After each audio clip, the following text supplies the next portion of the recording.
저희에게 주시는 하나님의 말씀 함께 읽도록 하겠습니다. 요나서 4장 1절에서부터 11절 말씀입니다. 요나서 4장 1절에서 11절 말씀까지 저하고 여러분하고 한 절씩 교독하도록 하겠습니다. 1절부터 제가 먼저 봉독하겠습니다. 그러나 요나는 몹시 기분이 상했습니다. 그는 화가 났습니다. 그는 여호와께 기도했습니다. 여호와여, 이것이 내가 고향에 있을 때 내가 말씀드린 것이 아닙니까? 이래서 내가 서둘러 다시스로 도망간 것입니다. 주께서는 은혜롭고 동정심이 많은 하나님이시고 진노하는데 더디시고 사랑은 충만하시며 재앙을 내리는 것을 주저하신다는 것을 내가 알고 있습니다. 여호와여, 이제 제발 내 목숨을 가져가십시오. 내가 사는 것보다 죽는 편이 낫겠습니다. 그러나 여호와께서 말씀하셨습니다. 내가 화내는 것이 옳으냐? 요나가 성읍 밖으로 나가 그 성읍 동쪽에 자리를 잡고 앉았습니다. 그곳에서 초막을 짓고서 그늘 아래서 그 성읍에 무슨 일이 일어날지 알 때까지 앉아 있었습니다. 그러자 여호와 하나님께서 넝쿨을 준비하셔서 그것이 요나 위로 자라나 요나의 머리에 그늘이 되게 하셨으며 그의 불쾌함을 없애주셨습니다. 요나는 넝쿨 때문에 기분이 아주 좋아졌습니다. 그러나 다음 날 새벽에 하나님께서는 벌레를 보내 그 벌레가 넝쿨을 씹어 먹게 하시니 넝쿨이 시들어 버렸습니다. 해가 뜨자 하나님께서는 뜨거운 동쪽 바람을 준비하셨습니다. 해가 요나의 머리 위를 따갑게 내리쬐어 그는 힘이 빠졌습니다. 그는 죽기를 원했습니다. 요나는 말했습니다. 내가 사는 것보다 죽는 것이 낫겠습니다. 그러나 하나님께서 요나에게 말씀하셨습니다. 내가 그 넝쿨 때문에 화내는 게 옳으냐? 그가 말했습니다. 그렇습니다. 화가 나서 죽을 지경입니다. 그러나 여호와께서 말씀하셨습니다. 내가 가꾸지도 않고 그리지도 않은 넝쿨도 너는 아꼈다. 하룻밤 사이에 자라나 하룻밤 사이에 죽어버렸는데도 11절 함께 있습니다. 그런데 오른손과 왼손도 구별하지 못하는 사람들이 12만 명이나 있고 가축도 많이 있는 이 큰 성읍 니누에를 내가 아끼지 않을 수 있겠느냐? 아멘. 저희 7, 8월 열방을 향한 하나님의 마음의 주제의 맨 마지막 말씀입니다. 연민이라는 제목을 가지고 백윤호 목사님께서 말씀 전해 주실 텐데요. 백윤호 목사님은 제가 가장 존경하는 분입니다. 제가 존경한다 그러면 이분의 삶이 어떤지 알 수 있는 분이지요. 소개합니다. 여러분 박수로 환영해 주십시오.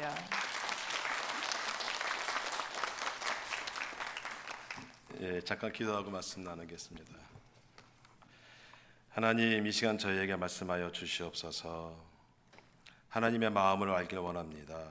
머리로가 아닌 마음으로 주님을 알고 주님을 만나고 주님과 함께하는 이 시간 되게 하여 주시옵소서.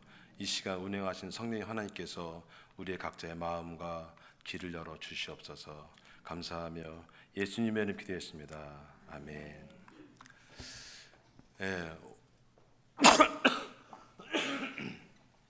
제가 한국 갔다 와갖고 감기가 들었습니다.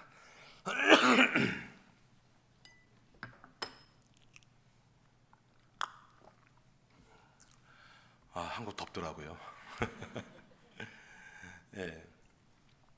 열방을 향한 하나님의 마음이었고 이제 6월 달부터 이렇게 재촉하면서 얘기를 하는데 이제 목사님들이 돌아가면서 한다. 부담되죠. 돌아가면서 한다는 게 뭘 할까 하다가 계속 고민하다가 저를 만나신 하나님 생각했어요. 거꾸로 열방이 아니라 나를 만나신 하나님. 나를 하나님 왜 만나셨을까? 불쌍하게 가서 만난 것 같아요. 내가 참 불쌍하게 살았거든요. 세상의 것을 보면서 거짓처럼 살았거든요. 그러면서 하나님의 연민을 생각했어요. 여러분은 연민하면 뭐가 떠올라요? 연민 한번 해봅시다. 연민 뭐가 떠오르나요? 첫사랑? 예? 예? 애인? 애인, 사랑. 사랑하고 연민하고 붙어 다니죠. 연민하면요, 한번 읽어볼까요? 같이 시작. 다른 사람의 처지를 불쌍히 여기는 마음. 영어로 compassion. 권 목사님이 얼마 전에 설교 시간에 영어 하지 말라고 저한테 얘기했는데 또 영어를 하게 되네요. compassion. 예, compassion이라고 해요. 다른 사람의 처지를 불쌍히 여기는 마음. 사랑하고 비슷하고 동정심하고 비슷하고 자비하고 비슷하고, 근데 연민 단어가 갖는 또 그런 게 있어요. 특별히 영어 단어로 보면은 뭔가 특별한 의미가 있습니다. 이 compassion에서 컴자를 빼면 어떻게 될까요? 예, 패션이 됩니다. 열정이죠. 열정과 연민 무슨 관계 있을까요? 저는 요나서를 그 전에 보면은 그냥 불순종한 요나라고 생각했는데 열정의 사람 요나가 생각났어요. 열정의 사람. 패션과 컴패션의 차이는 뭘까요? 예를 들면은 9.11 사태가 벌어졌어요. 한 몇십 년, 십몇 년 전에 벌어졌죠. 9.11 사태가 벌어졌을 때 어떠한 반응이 일어나나요? 누가 그랬어? 어떤 세력이 그랬어? 어떻게 그럴 수 있어? 패션입니다. 근데 그 사건을 접하면서 죽은 사람 안 됐겠다. 어떻게 그 죽은 사람들 그 죽은 사람들 유족은 어떨까? 마음이 아파하면은 컴패션입니다. 좀 되나요? 한국에서 세월호 사건이 일어났어요. 왜 정부가 늦장 대처했냐? 왜 해경에서 이렇게 했냐? 패션입니다. 얼마나 추웠을까 물속에서. 그 아이들 얼마나 아팠을까? 그 부모들 얼마나 아팠을까? 컴패션입니다.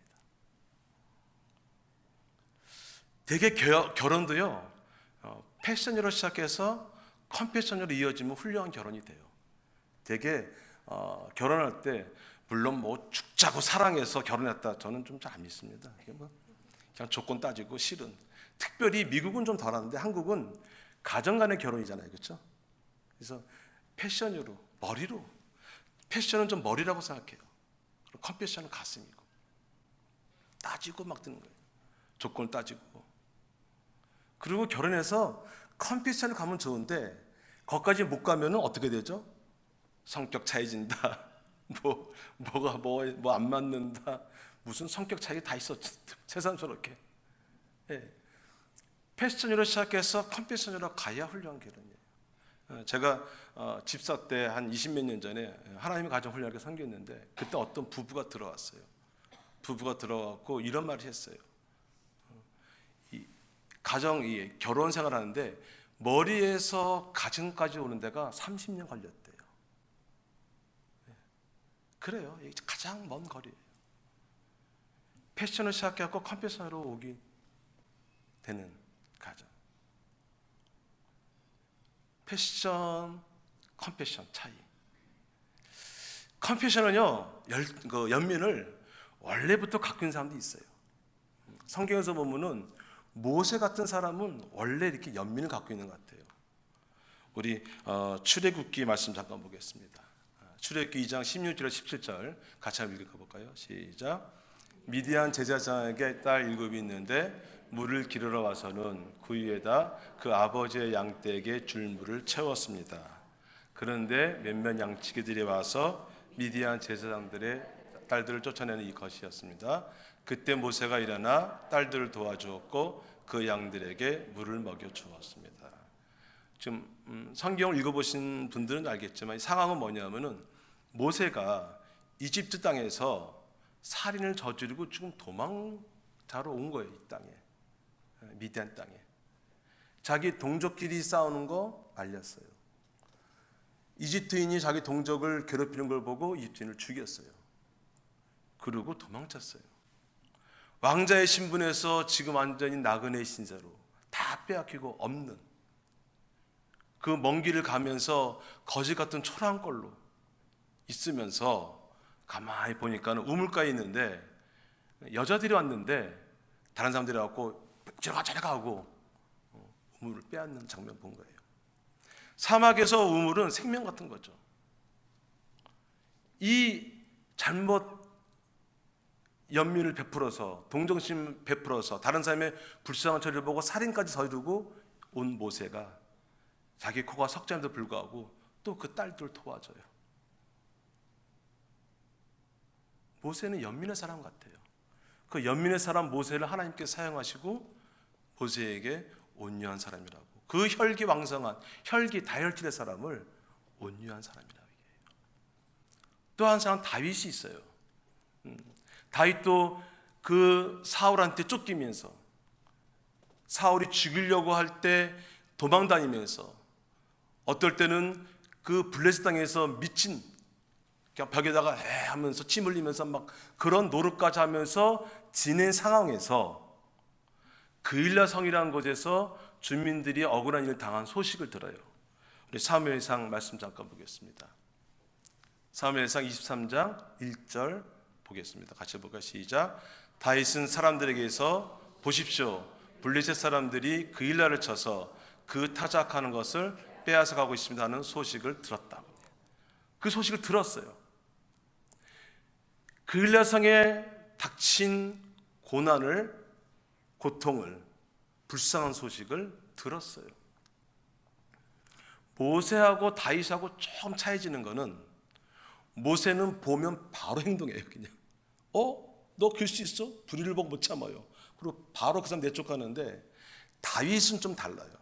다윗은 이 소식을 듣고 바로 가는 게 아니라 하나님께 여쭙습니다. 하나님께 기도해요. 우리 사무엘상 23장 2절 보겠습니다. 같이 읽을까요? 시작. 여호와께 물었습니다. 제가 가서 저 블레셋 사람들을 쳐도 되겠습니까? 여호와께서 다윗에게 대답하였습니다. 가서 블레셋 사람들을 치고 그일라를 구해주어라.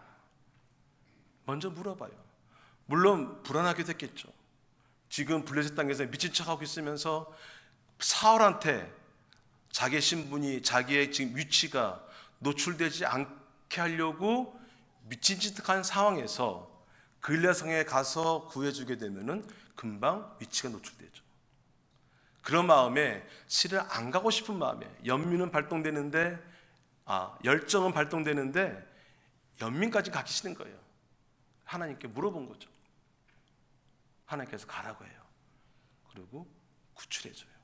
그리고 위치가 노출돼서 사울의 쫓김을 받아요. 다시 또 물어봐요. 하나님께 어떻게 할까요? 그일라 성을 떠나라 그래요. 왜? 그일라 성 사람들이 너를 내어줄 거다 그래요. 자기가 구해준 사람들이 자기를 배반한 거. 다윗은 그렇게 도망쳐요. 연민의 사람이죠. 그 연민의 사람 다윗을 하나님께서는 나와 마음이 합한 사람이다 라고 얘기해요. 예수님은 어떻습니까?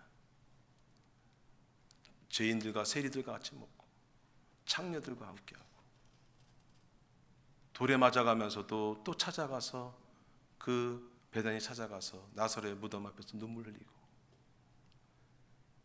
그리고 결국 우리 불쌍한 처지의 사람들을 위해서 십자가에서 달리는 완벽한 연민의 사람, 연민의 하나님. 연민의 사람들이 있어요. 타고나고. 또 처음부터는 아니지만은 열정이 시작해서 연민으로 바뀐 사람들이 있어요. 우리 바울 같은 사람은 그 열정으로 사로잡힌 사람이에요. 그 유대인을 지키기 위한, 기독교로부터 유대교를 지키기 위한 열정에 사로잡혀서 기독교인들을 잡아 죽이고 그런 사람이에요. 그 열정의 사람이 예수님을 만나고 연민의 사람으로 바뀌었어요. 그래서 바울의 고백이 어떤 고백이 있냐면은, 혈육이 구원받기 위해서는 내가 구원받지 못해도 좋다라고, 특별히 이방인을 향한, 다른 사람을 향한 연민의 사람으로 바뀌었죠. 오늘 우리가 보는 요나서에 보면은, 요나라는 사람은 과연 어떤 사람인가?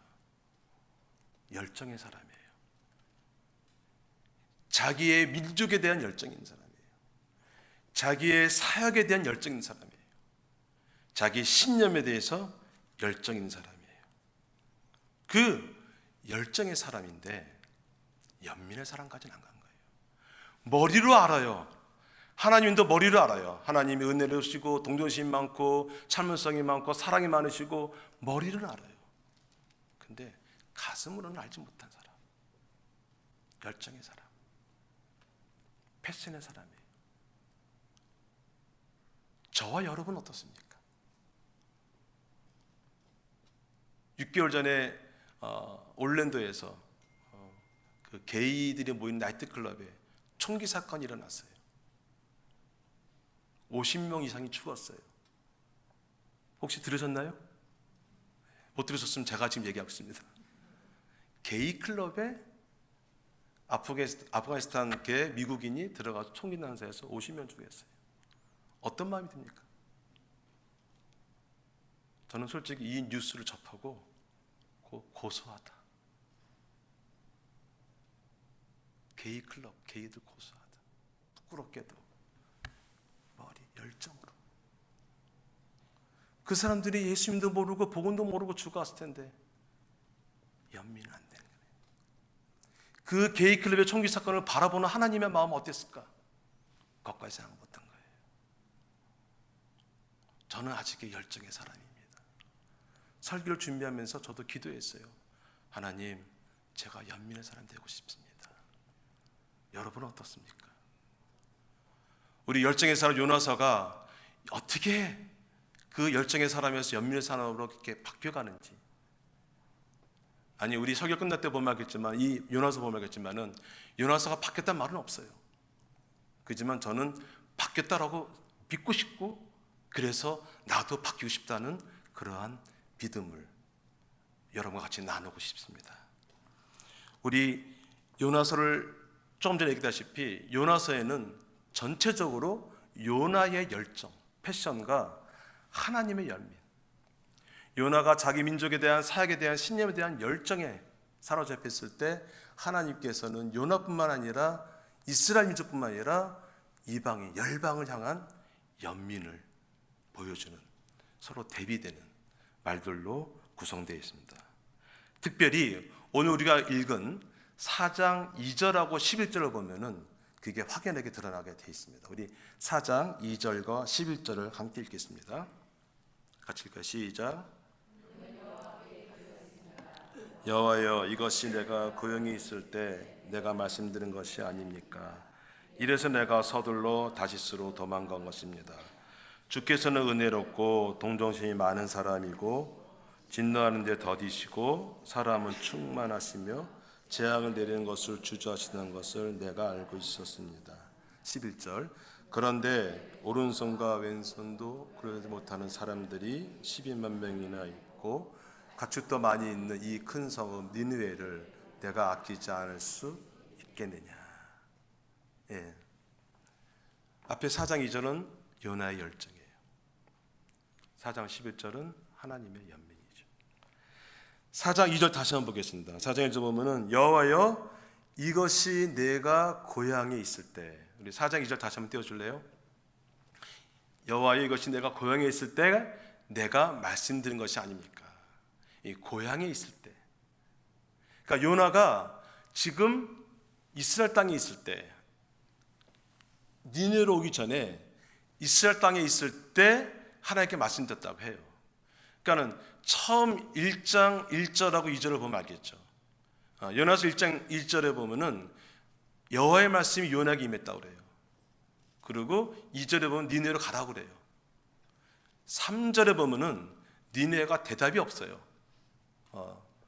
2절에 니느웨로 가라고 하는데 바로 3절에 보면은 도망가 버려요. 그냥 다시스로. 4장 2절은 뭐냐면은 왜 다시스로 도망갔는지 거기에 대한 설명이에요. 내가 고향에 있을 때 왜 다시스로 도망갔냐. 우리는 보통 요나 하면은 불순종한 요나, 불순종의 사람, 불순종의 젊은이로 생각해요. 좀 체구도 조금 많고 어린 사람 생각해요. 저는 불순종을 왜 했을까 한번 생각해 봤습니다. 요나가 지금 이스라엘 땅에서 니느웨로 가고 다시스로 가면서 고레베스 들어가고 다 알고 있는데 이때 요나의 나이가 몇 살쯤 됐을 것 같아요? 몇 살쯤 됐을까요? 예, 주관식은 좀 어렵죠. 객관식으로 하겠습니다. 예, 1번 20대, 2번 30대, 3번 40대, 5번 헷갈리네요.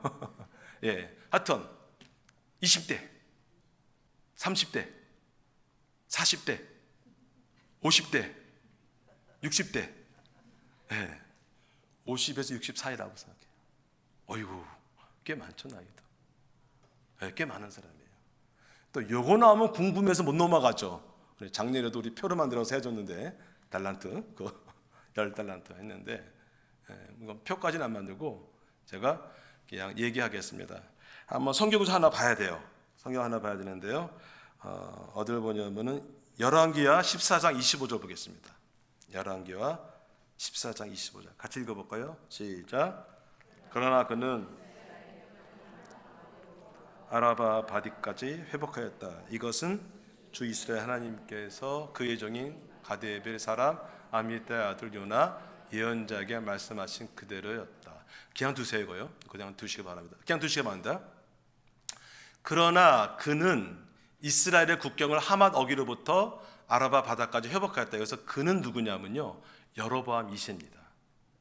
우리가 알고 있다시피 요나는요 북이스라엘의 마지막 선지자예요.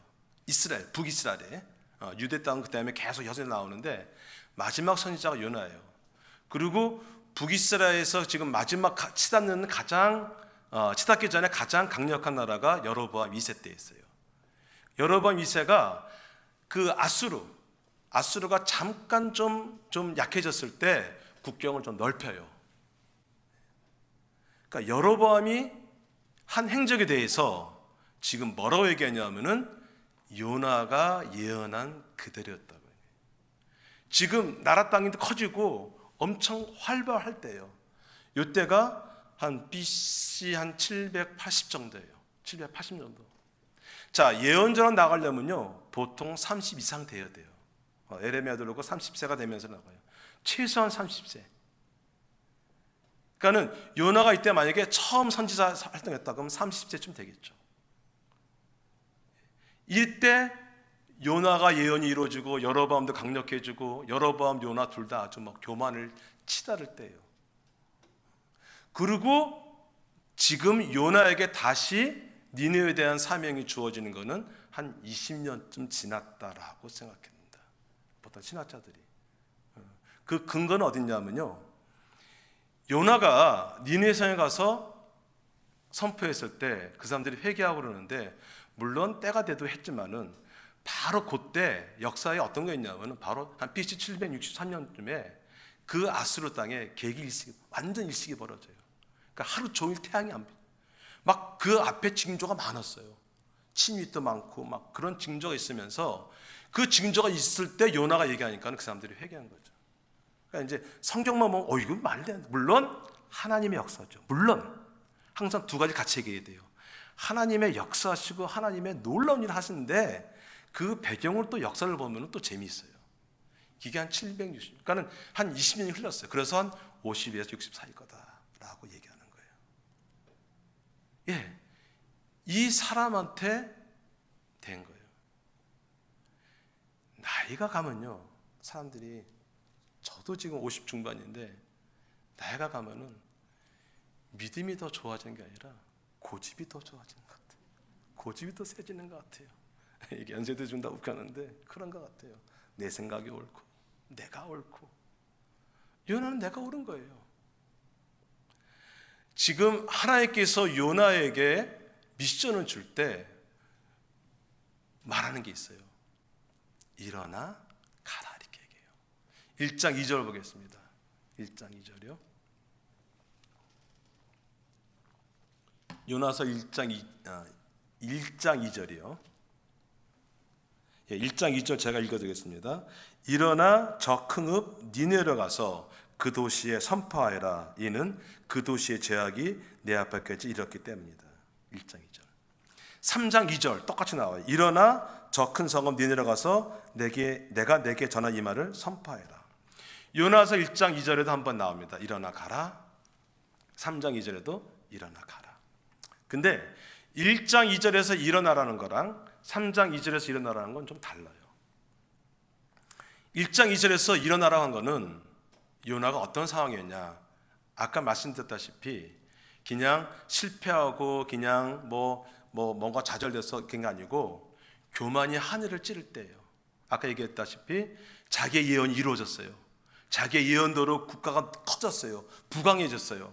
영적 지도자로서 요나는 교만하고 정치적 지도자로서 여로보암 이사가 교만하. 그때 하나님께서 너가 영적으로 교만해 보이지만은 너는 실은 다운된 상태다. 내 앞에서 너는 열정은 있지 연민은 없는 상태라는 거예요. 너의 교만함, 그때 하나님께서 일어난 거예요. 요나서는 니느웨를 위한 것 같지만은 요나를 위한 거예요. 그리고 1장 2절에서 일어나라고 했을 때는 교만한 상태로 하나님께서 미션을 주는 것 반면 3장 2절에서는 어떤 상태냐?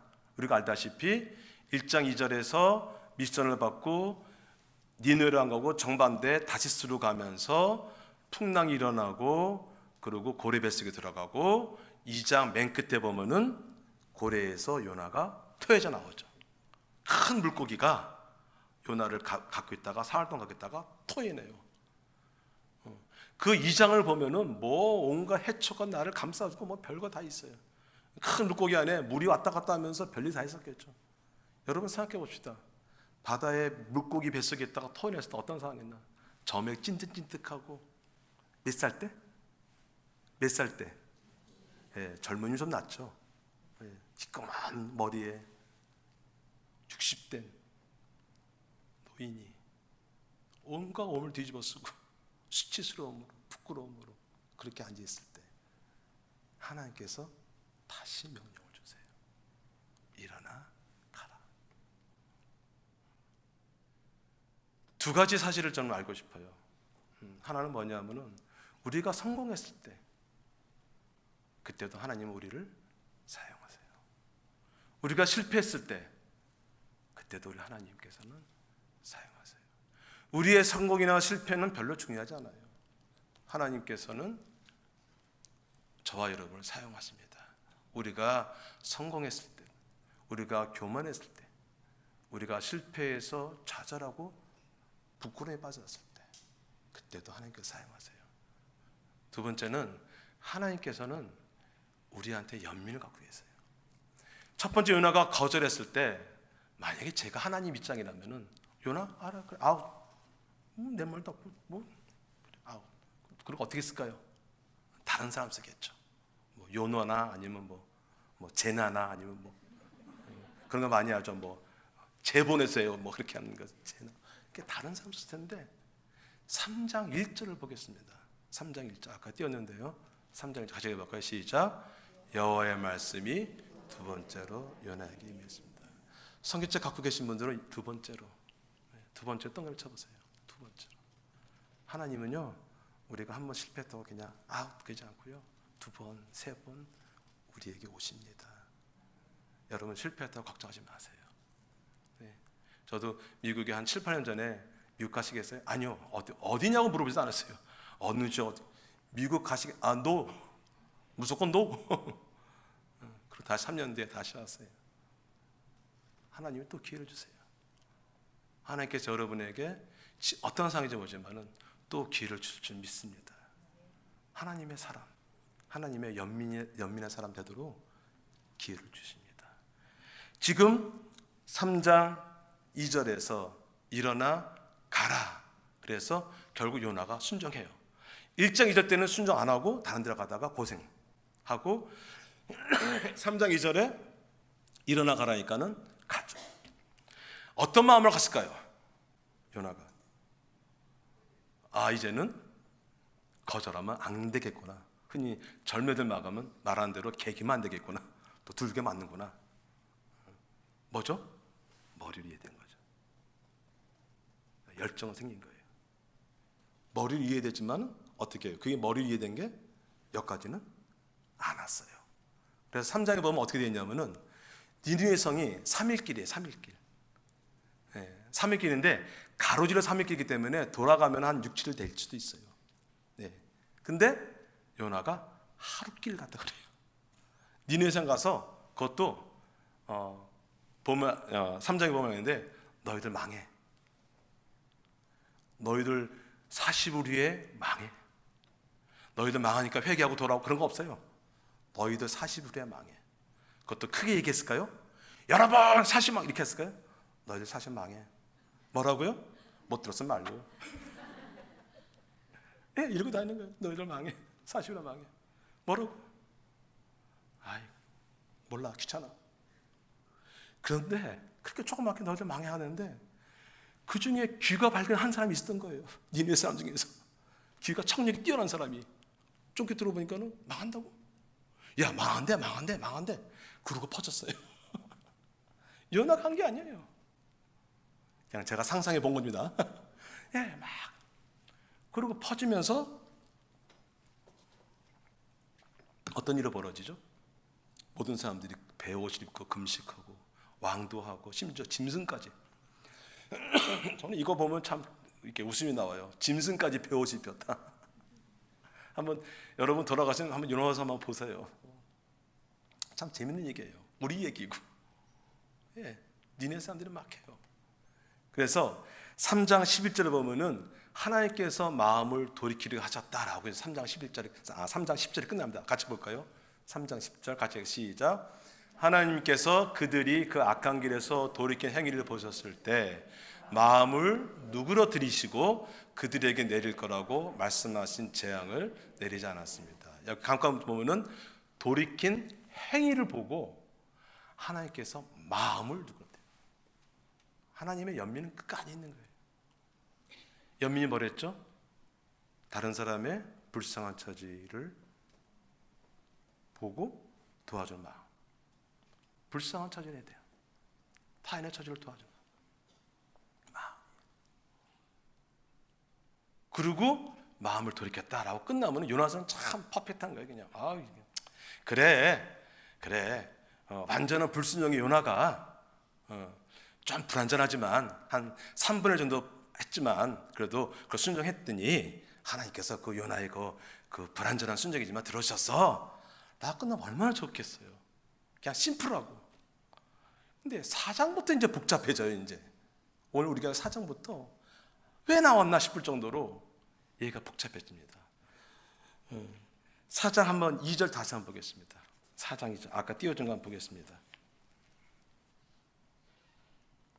같이 한번 볼까요? 4장 2절이요. 예, 다시 한번 시작. 일어나 아니죠. 이거 아니고 4장 2절이요.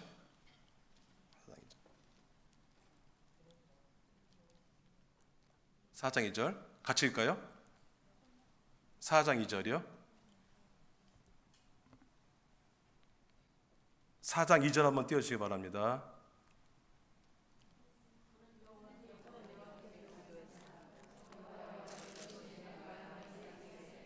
내가 말씀드린 것 아십니까? 이래서 내가 서둘러 다시스로 도망한 것입니다. 주께서는 은혜롭고 동정심이 많은 하나님이시고 진노하는 데 더디시고 사랑은 충만하시며 재앙을 내리는 것을 주저하시는 것을 내가 알고 있었습니다. 원래 이 말씀은 이제 1장 2절에 들어간다 아까 말씀드렸는데 여러분 지금 요나가 이게 말하는 거 어때요? 하나님에 대한 어떤 진짜 이건 어떤 사랑이고 하나님에 대해서 어떤 관계 속에서 막 친한 관계에서 하나님을 높여드리고 하나님을 칭찬한 것 같아요? 아니면은 약간 비꼬는 것 같아요? 둘 다 아니에요. 둘 다 아니에요. 그냥 구약 성경에 많이 나오는 거예요. 구약 성경 곳곳에 보면은 하나님에 대해서 이렇게 나오죠. 그러니까 요나는 성경을 많이 본 사람이에요. 구약 성경 많이 봤어요. 많이 보면서 그러면서 하나님을 이해한 거예요. 그 이해하고 그 이해한 하나님이 실제로 하신다는 것도 알고 있고요. 머리로만 알기는 하나님이에요. 이론적으로 하나님이에요. 만약에 3장 10절에서 끝났다면은 이 4장에서 이루어진 요나의 이 다시 반복되는 하나님에 대한 정확한 정보지만 하나님과 하나됨이 하나님을 진짜로 사랑하고 하나님과 어떤 끈끈한 관계에서 나오는 고백이 아니란 것을 우리들은 모르고 그냥 그렇게 그냥 좋은 관계로 끝났을 겁니다. 요나가 이론적으로 알고 있는 거예요. 하나님은 이런 분이시다. 내가 말씀드렸다시피 그런 분이시다라는 거예요. 그리고 4장 3절에 뭐라고 되어 있냐면은 3절 4절 같이 보겠습니다. 4장 3절 4절 같이 보겠습니다. 시작. 여호와여 이제 제발 내 목숨을 가져가십시오. 내가 사는 것보다 죽는 편이 낫겠습니다. 4절. 그러나 여호와께서 말씀하십니다. 내가 화내는 것이 옳으냐. 지금 하나님의 연민하고 요나의 그 열정, 요나의 머리로 이론적으로 알고 있는 그 패션과 하나님의 컴패션이 지금 계속 스트럭을 하고 있는데, 지금 그것을 풀어내기 위해서 여태까지 벌어진 그 니느웨에서 벌어진 사건을 보고 일으키는, 그 니느웨에서 그들이 회개하고 진짜 간단하게 말씀을 간단하게 얘기만 했는데 뒤집어주고 회개하고 그러면서 그들한테 멸망이 있을 것을 알았는데 그것이 없어지는 그 사건을 보고 요나의 반응이 나와요. 요나의 반응이 뭐냐면은 하나님은 그런 분이다라는 거예요. 이론적으로 알고 있는, 그럴 줄 알았다. 계속 하나님은 남인 거예요. 실은 머리를 알고 있지만은 관계없는 거예요. 나랑 좋다 이거예요. 그리고 이 요나에 대해서 그래? 좋아. 나도 너 뭐 좋을 때래. 그리고 넘어가질 않는 하나님께서. 하나님의 그 마음은 실은 요나에게 향해 있는 거예요. 저는 요나서는 니네를 위한 것도 아니고 이스라엘 민족도 안 한 거예요. 저는 그냥 요나 한 사람의 포커스 맞춘 하나님의 마음 같아요. 그냥 이론적으로 알고 피상적으로 알고 그냥 성경에서 알고 그 하나님과 요나의 관계에서 하나님은 마음으로 하나 되고 더 친밀해지고 더 이렇게 관계 맺고 싶고, 그런 마음에서 하나님께서 요나를 계속 건드리는 것 같아요. 툭툭 치면서. 그래서 4장에 보면은 요나의 반응과 하나님의 질문 세 가지가 있습니다. 조금 전에 읽은 건데, 첫 번째 요나의 반응은 죽고 싶다예요. 그리고 그 죽고 싶다는 요나의 반응에 대해서 하나님께서는 네가 그렇게 화내는 게 옳으냐? 이게 이제 하나님의 질문이에요. 이 질문에 대해서 5절 6절 보면은 요나가 그냥 튀쳐나가요. 튀쳐나가고 그래 어떻게 잘 되나 꼬라지 봐라 하면서 그런 어떤 그런 그늘 같은 데 앉아 있는 거예요. 그냥 어떤 뭐 평상 같은 데 앉아 있어요. 앉아 있는데 하나님께서 박농쿨을 만들었어요. 그리고 다음 날 벌레를 통해서 그걸 삭아 먹어서 다시 시들게 만들고 동풍도 불고 하나님 계속 치시는 거예요. 이렇게. 내가 달라고 한 것도 아니에요. 주셨어요. 박농쿨. 그리고 즐거웠어요. 여러분, 즐겁다는 거는 뭐가 즐거운 거죠? 마음이 즐거운 거죠. 근데 즐거움이 분노로 바뀌어요. 없어지면서. 니느웨를 향한 분노가 하나님께 향해요. 그런 거예요. 머리로 알잖아요. 패션으로 알게 되면은 항상 하나님도 대적할 수 있어요. 저는 요나가 잘하는 거는 하나님과 서슴없이 막 대화하는 건 잘하는 거예요. 근데 요나는 계속 머리로만 알기 때문에 그 분노가 하나님께 향하는 거예요. 그래서 또 죽고 싶대요. 참 요나가 잘 얘기해요. 그렇죠? 우리 4장 8절 9절 한번 읽어보겠습니다. 8절 시작. 해가 요나의 머리를 따갑게 내리치어 그는 힘이 빠졌습니다. 그는 죽기를 원했습니다. 요나는 말했습니다. 내가 사는 것보다 죽는 것이 낫겠습니다. 그러자 하나님께서 요나에게 말씀하셨습니다. 네가 그 넝쿨 때문에 화내는 게 옳으냐? 그가 말했습니다. 그렇습니다. 화가 나서 죽을 중입니다. 아까와 좀 다르죠? 뭐가 달라요? 2절 3절에서는 어떻게 되죠? 죽고 싶다 그러고 네가 화낸 거 옳으냐? 그러니까는 요나가 아무 말도 못해요. 뒤가 뛰쳐나가요. 그렇죠? 이제 8절 9절 어떤 일이 벌어지죠? 또 죽고 싶다 그러고 네가 화낸 게 옳으냐? 그러니까는 예! 화낸 거 옳아! 어때? 대드는 거예요. 꼭 저 같은 회의 같은 거 하다가 말을 못하고 말하려고 하는데 자꾸 놓치다가 말을 못하는데 그날 밤에 계속 생각나는 거예요. 이 말 할 걸 저 말 할 걸. 그런 상황에 제가 좀 말을 더듬기 때문에 항상 이렇게 늦게 아내랑 저랑 싸울 때 좀 그래요. 제가 항상 뭐 얘기하려면 따닥 얘기하고 그래 따닥 얘기하고 그러다가 밤새 잠 못 자요. 이 말에서 이 말 밤새 잠 못 다음 똑같은 사람 봤을 때 그냥 대드는 거죠. 뭐 싸우는 거 별거 싸우기 위해서 뭐 우리 뭐 민족적인 뭐 무슨 뭐 건국절이 먼저 그거 싸우겠어요? 아니 뭐가 싸우겠어요? 대뇌야 뭐 양말 벗어놓고 싸우죠. 양말 벗어놨는데 왜 벗어놨냐? 뭐 이러면 막 벗어놓고 막 그래서 갖다 버려 잘못해서. 그 다음에 또 똑같은 버릇 썼을 때 이제 밤새 준비하고 있다가 또 가는데 그럼 당신 준비 안 돼. 이런 거죠 이제. 내가 하는 거 못하고 대드는 거죠 막. 해보자는 거죠. 잘한 거예요 이게 요나가. 또 묵묵부답하고 넘어갔으면 그걸 또 끝이에요. 이제 하나님께서 설명했어요. 4장 10절 11절 이전까지는 하나님의 설명이 없어요. 가 일어나 가. 너 왜 안 해? 어디서 이렇게 버릇없이 어디서 짜증이야? 뭐 그렇게 그것밖에 없어요. 근데 4장 10절 11절을 보면은 하나님께서 전혀 요나에게 설명해요. 우리 4장 10절 11절 같이 읽겠습니다. 같이 시작. 않고 기르지도 않은 넝쿨도 너는 아꼈다. 하룻밤 사이에 자라나 하룻밤 사이에 죽어버리는데도 말이다.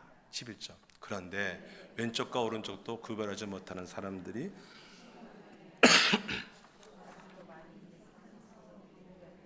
아끼지 않을 수 있겠느냐. 4장 10절에 보면은 이제 설명해요. 네가 박넝쿨과 하룻밤 사이에 그게 그 즐거움을 줬는데 너 마음속에 그게 없어도 금방 분노로 바뀌었다. 그런데 내가 니느웨 백성한테 원래는 분노했었다. 1장 보면 내가 그들을 멸망한다 했거든요. 죄악이 내 앞에까지 왔다. 그러니까 죄악이 내 앞에까지 왔다는 것은 찼다는 소리죠. 니느웨 차에서 내가 지금 니느웨 백성에서 분노하고 있는 거예요. 그런데 나의 그 분노를 즐거움으로 바꿨다는 거예요. 연민으로 바꿨다는 거예요. 설명해 주는 거죠. 왜 그냐? 그 니느웨 성에 좌우도 분별하지 못하는, 좌우를 분별하지 못하는 것은 뭐냐면 옳고 그름을 분별하지 못한다는 거예요. 무엇이 옳고 무엇이 틀렸는지, 무엇이 진리고 무엇이 비진리인지 그것을 분간하지 못하는 사람이 12만 명이 그냥 상징적인 거예요. 많다는 거 할 때 12만 얘기하거든요. 가축도까지 포함해서 이 사람들을 내가 아끼지 않을 수 있겠느냐 하고 마지막 질문으로 요나서는 끝납니다. 오픈 엔딩이에요. 그 다음에 요나가 이 말 듣고 회개하고 뭐 어떻겠다 그러면 오히려 실망할 텐데 요나가 어땠다는 게 없어요. 왜 그럴까요? 이 질문은 요나에게 향하지만 또 우리에게 향하고 있습니다. 내가 아끼는 것이 너희들한테 어떻게 생각되느냐. 지난 주일날 권목사님 저는 설교가 참 좋다고 생각했어요. 그래요. 계속 세 가지 영접팀 모든 데서 그게 토론이 됐어요. 올랜도 게이 나이트 클럽에서 그 사건 벌어졌을 때 저는 부끄럽게도 고소하다고 생각했어요. 여러분 어땠어요? 여러분이 한국 땅에서 미국으로 올 때 여러 가지 열정이 있었을 거예요. 한국에서 잘 나가고 있는데 온 사람도 있을 테고, 또는 실패해서 온 사람도 있을 테고. 1장 1절의 요나의 모습은 성공한 모습이었지만 3장 2절에서는 실패한 모습으로 일어나고 갔습니다. 미국 땅 어떻습니까? 미국 땅 현재 옳고 그름이 없는 거예요. 남자 여자도 구별 못해요. 이제는 진짜 생물학적으로 팩트, 진짜 팩트인 남자 여자도 구별 못하는, 뭐가 진리고 뭐가 비진리인지 인본주의가 판치고 그냥 뭘 믿어도 돼, 다 구원이 있어. 진짜 뭘 생명 죽음도 구별 못하는, 죽고 사는 것까지도 구별 못하는 미국 땅, 오리지 카운티 땅에 우리들은 지금 있습니다. 어떠한 마음으로 어떠한 열정으로 앉아 모르겠어요. 어떤 분은 자녀로, 어떤 재물로, 비전으로, 꿈으로 여러 가지 열정 가고 왔을 겁니다. 미국 땅에서 하나님께서 원하시는 건 뭘까요? 그 열정이, 그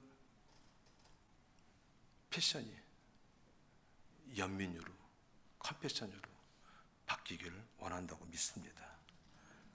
저는 니누의 땅을 묵상하면서 미국 땅을 묵상했고 오렌지 카운티 땅을 묵상했어요. 그리고 북한 땅을 또 묵상했습니다. 어떻게 보면 북한 땅은 마찬가지죠. 사람이 우상이 돼 있고 주치 사상이 열정만 있는 거죠. 제가 한때는 김정일 놓고 기도 많이 했어요. 참 많이 했어요.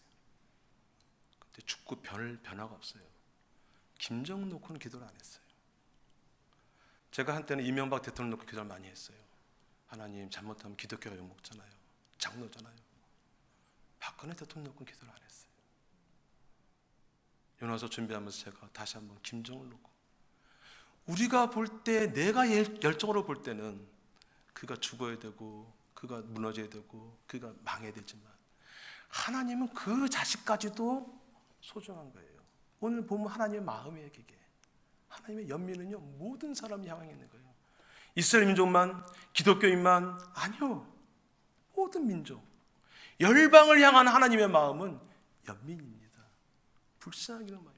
그 사람이 권력이 있든 권력이 없든, 그 사람이 재물이 있든 재물이 없든, 그 사람이 배웠든 못 배웠든, 모든 사람이 하나님의 연민의 대상이고, 그 하나님 마음으로 바라보는 그 시선으로 너희가 바라보면 안 되겠니?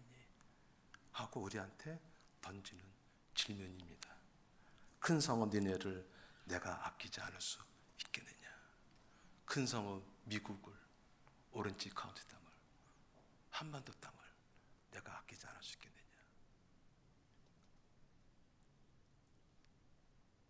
성경을 배우고 말씀을 읽고 하나님을 섬기는 일, 그런 일이 세월이 더해갈수록 우리 가슴에 사람에 대한 연민과 사랑이 가득하고 더해간다면 우리는 바른 믿음의 여정을 가고 있다고 믿어도 좋습니다.